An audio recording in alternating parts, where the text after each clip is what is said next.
Mund të ndodhë kjo që thoni ju që Partia Demokratike mos i fitojë zgjedhjet. Do të zbatohet çdo rregull statutore në Partinë Demokratike e përcakton statutin në raport me udhëheqësinë e Partisë Demokratike. Zoti Berisha duhet largohet. Shiko, Zoti Berisha është i zgjedhur në mos gaboj kryetari i Partisë Demokratike në maj të vitit 2022, me një mandat 4 vjeçar, që i mbaron në maj të vitit 2026.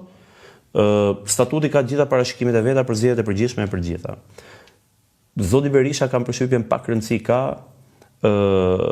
përcaktime statutore për të, apo pak rëndësi kanë kërkesa statutore për të, sepse e ka treguar në jetën e tij që është pika më e fortë gravitacionale në Partinë Demokratike. Dhe fal ti, Partia Demokratike, apo e them sot prap, e mbaj veten për politikan të mirë, e mbaj veten për njeri shumë të fortë, zot fort publik.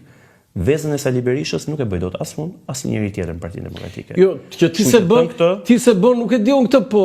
Jo. Thën këtë, sot që ne flasim, Sali Berisha është i domosdoshëm për Partinë Demokratike. Jo, që s'u zgjedhje për të rrëzuar Edi Ramën.